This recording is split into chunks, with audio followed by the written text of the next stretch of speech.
当地时间周四，美国造势已久的所谓民主峰会视频会在外界一片质疑声中登场。美国总统拜登在致辞中大谈所谓全球民主正在倒退，民主遇到挑战，声称民主需要捍卫者，还摆出一副民主引领者的样子，宣布了一项所谓民主复兴总统倡议。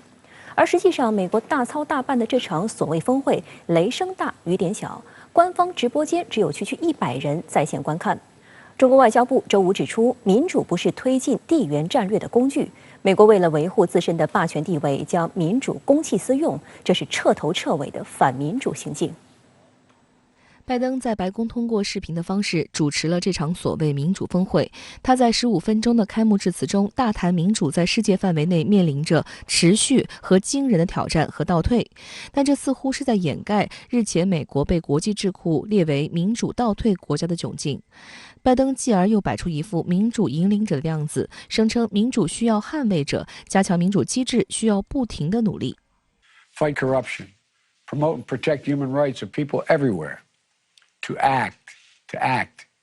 值得注意的是，为了当好全球民主引领者，拜登在视频会议上还特别宣布了一项所谓民主复兴总统倡议，在未来1年内将与国会合作，提供4.244亿美元的所谓对外援助资金，在全球范围内加强民主和人权，包括支持自由和独立媒体、反腐败、支持民主改革者、推进民主科技、捍卫自由和公平的选举与政治程序。在白宫周四发布的详细声明中，详细列举了这笔钱的用途，包括向国际公共利益媒体基金提供高达3000万美元的资金，为调查记者提供900万美元的应对诽谤资金，为陷入困境的民间社会组织提供1000万美元的援助等等。比如说，他这个投入了一定的资金，特别是在加强这个所谓的独立媒体。那其实大家可想而知，那这些记者。这些所谓的独立的记者，他所报道的内容，谁给他钱，他自然是会帮着他的这样的一种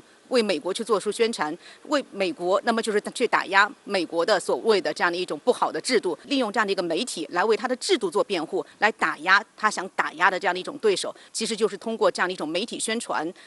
来干预他国的内政。针对拜登的言论，中国外交部发言人汪文斌周五回应指出，民主是全人类共同价值，不是推进地缘战略的工具。美国为了维护自身的霸权地位，将民主公器私用，打着民主旗号煽动分裂对抗，破坏以联合国为核心的国际体系和以国际法为基础的国际秩序，这是彻头彻尾的反民主行径。汪文斌指出，实现民主要讲平等而不能高人一等，要讲法治而不能霸凌胁迫，要讲团结而不能对立对抗。自封为民主灯塔的国家，恰恰是民主病态尽显。民主赤字高起的国家，对全球民主的最大威胁不是来自别的地方，恰恰是来自那些打着民主旗号肆意干涉别国内政、任意施加单边制裁、到处进行军事干涉的国家。事实早已证明，把一国的民主模式强加给世界，根本行不通。美国试图按照美式标准，把世界划分为民主和非民主2大阵营，公然挑动分裂和对抗。这种行径只会给世界带来更大的动荡和灾难，必然受到国际社会的强烈谴责和反对。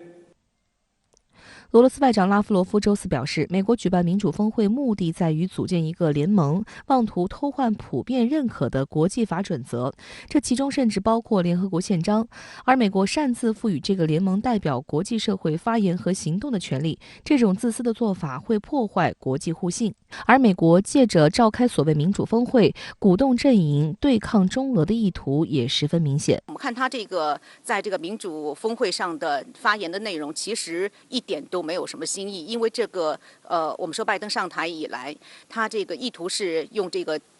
意识形态还有价值观为抓手来营造对立，其实就是美中之间的他认为的这样的一种战略竞争，希望把这些国家拉过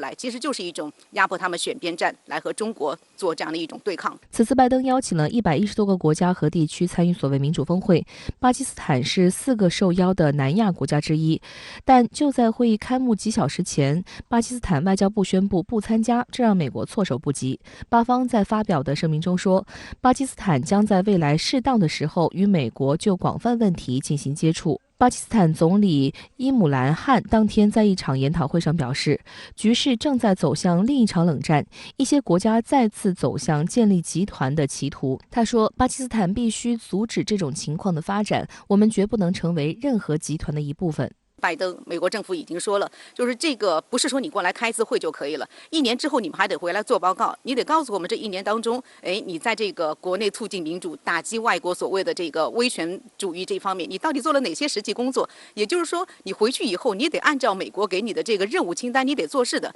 那也就意味着，如果你参加了这个民主峰会，这意味着其实某种程度上你就被拉入了这样一种选边站的困境，甚至会被拖入中美之间的对抗。那对于巴基斯坦来说，他显然不想把自己置于这样的一个困境当中。所以，我们看巴基斯坦其实是做了一个非常明智的选择。